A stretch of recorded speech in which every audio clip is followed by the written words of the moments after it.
नमस्ते बच्चों। आज हम गणित में कोण तथा कोणों की जोड़ियों के अंतर्गत बहुभुज की आकृति के बारे में जानकारी प्राप्त करेंगे। हमें भुजाओं की संख्या दी गई रहती है, बहुभुज की आकृति का नाम भी दिया रहता है, आकृति भी दी रहती है। हमें ज्ञात करना है त्रिभुजों की संख्या और अंतःकोणों के मापों का योगफल कितना होता है, ये ज्ञात करना रहता है। तो सबसे पहला जो आकृति दी गई है त्रिभुज की, तो भुजाओं की संख्या कितनी होती है त्रिभुज में? 1 2 3।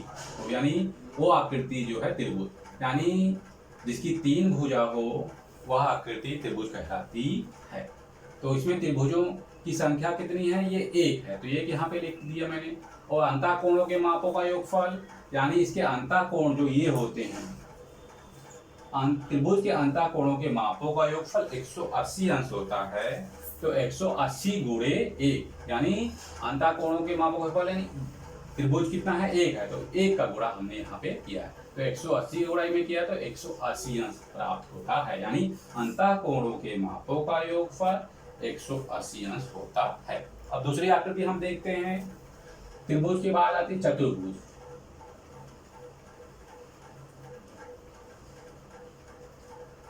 भुजाओं की संख्या कितनी होती है चतुर्भुज में?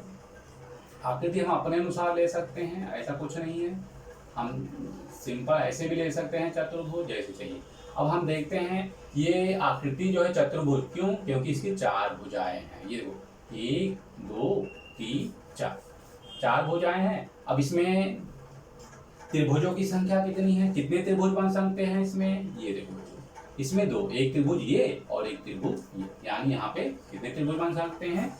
2 त्रिभुज बन सकते हैं। एक चतुर्भुज में 2 त्रिभुज बन सकते हैं। अब सेम यही चीज हमको मालूम है कि त्रिभुज के अंतःकोणों के मापों का योगफल 180 अंश होता है। यहाँ पे 180 अंश और यहाँ पर 180 अंश, यानी 180 गुणे 2 बराबर 360 अंश होगा। यानी अंतःकोणों के मापों का योगफल 360, यानी चतुर्भुज के चारों अंतःकोणों के मापों का योगफल 360 अंश होता है। पंचभुज।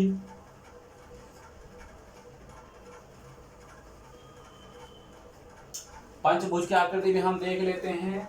आकृति जैसे 1 2 3 4 और ये 5।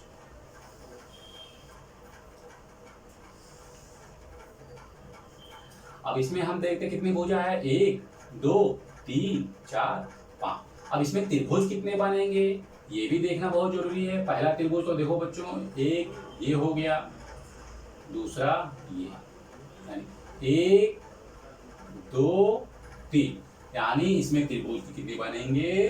3 त्रिभुज बन सकते हैं।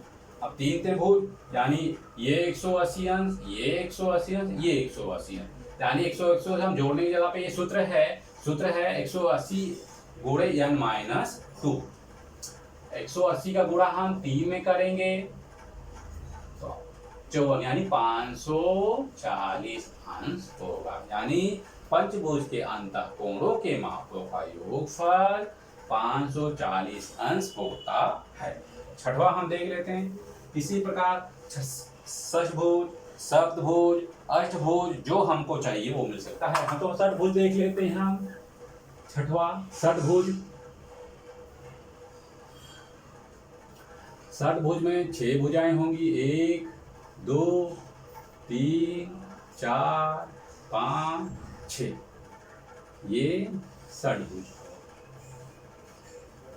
अब इसमें कितने त्रिभुज होते हैं हम देख लेते हैं। सबसे पहले हम 1 2 ये 3 4, यानी 1 2 3 4।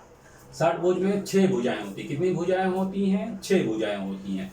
ये देखो बच्चों, 1 2 3 4 5 6। षटभुज में 6 भुजाएं होती हैं। अब इसमें त्रिभुजों की संख्या भी मैंने बताया 4। और सूत्र है बच्चों, हमेशा ध्यान रखना, सूत्र मैंने आपको बताया। ये देखो सूत्र है n, भुजाओं की संख्या n। तो बहुभुज आकृति का नाम n भुजा वाली आकृति कुछ भी हो सकती है, षटभुज, सप्तभुज, अष्टभुज, कुछ भी हो सकती है। अब त्रिभुजों की जो संख्या है n-2, और 180 गुणे n-2। अगर हम n की जगह मालूम है 6 तो हम यही सूत्र के लगाएंगे, तो 6 जो है सेम यही चीज़ अगर हम n-2 लगाते हैं यहाँ पे, n की जगह हम लिखते हैं 6 - 2, तो कितना हुआ 4। ये ध्यान रखना बच्चों, n जो दिया रहता है ये n, ये भुजाओं की संख्या जो है n कहलाती है। तो n हमने यहाँ पे रखा 6 - 2 बराबर 4। अगर हम यहाँ पे यही सेम चीज रखते तो ये भी यही होता, 5 माइनस कितना है 3, सॉरी 5 माइनस जो है 2 बराबर कितना आएगा 3 आएगा, क्योंकि n-2, तो यहाँ पे हमने लिखा 2।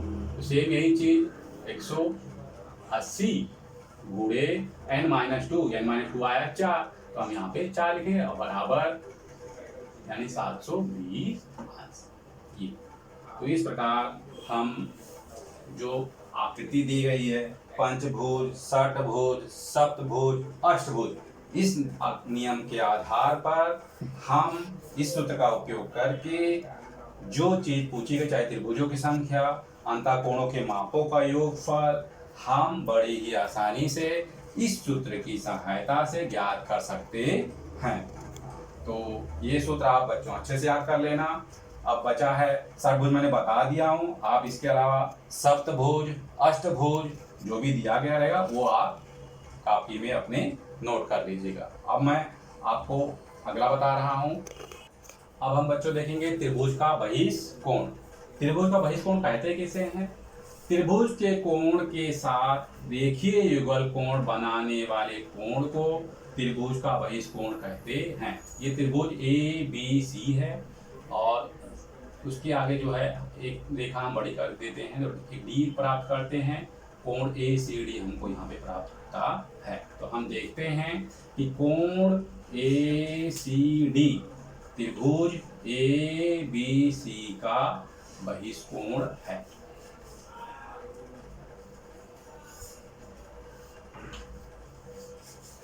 यानी त्रिभुज ABC है और कोण ACD ये क्या है? बहिष्कोण है। यानी कोण ACD त्रिभुज ABC का क्या है? ये बहिष्कोण है। ये बहिष्कोण है। और मान लो हम कोई प्रश्न आता है कि कोण ACD का जो माप है 140 अंश है। कितना है? 140 अंश है। तो हमको माप कोण A तथा माप कोण B ज्ञात करो। यानी माप कोण A, माप कोण B ज्ञात करना है। माप कोण A का मान कितना होगा और माप कोण B का मान कितना होगा? तो हमें ये मालूम पड़ गया है कि त्रिभुज ABC और त्रिभुज कोण ACD का जो माप है 140 अंश है। तो हम सूत्र का उपयोग करेंगे, माप कोण A प्लस माप कोण B इक्वल टू माप कोण ACD। अब ये जो है त्रिभुज का बहिष्कोण का गुणधर्म है। त्रिभुज का बहिष्कोण का गुणधर्म, तो माप कोण A प्लस माप कोण B यानी हमको मालूम नहीं है, तो हम इसकी जगह पे कुछ भी मान रख सकते हैं। यानी A को माना x माना और इसको हमने y माना, या तो न मान के हम इसको जो है चेंज कर सकते हैं। जैसे इन दोनों को एक ही मान सकते हैं। तो सबसे पहले हम माप कोण A प्लस माप कोण B बराबर 140 अंश। क्या है? 100, यानी ये त्रिभुज का बहिष्कोण का गुणधर्म है। क्या है? त्रिभुज का बहिष्कोण का गुणधर्म हमको प्राप्त किया है। अब हम इसको जो है, जो दोनों को हम क्या मानेंगे? A मान लेते हैं।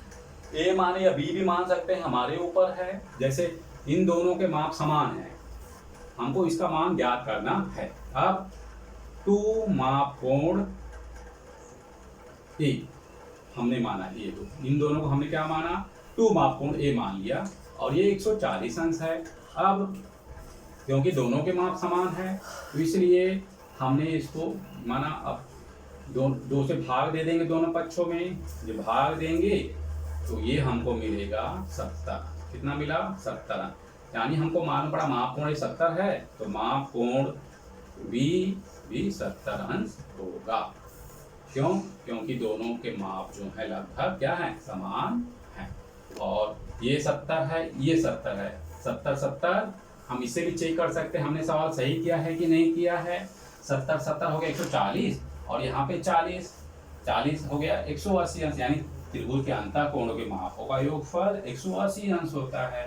तो ये हमने जो है मान जो निकाला है वो सही है, यानी महाकोण ए का मान है 70 और महाकोण बी का मान है 70 अंश। तो इस प्रकार जो परीक्षा में अगर प्रश्न दिए रहेंगे तो इस त्रिभुज के कोण के गुणधर्म के आधार पर हम उसको हल कर सकते हैं।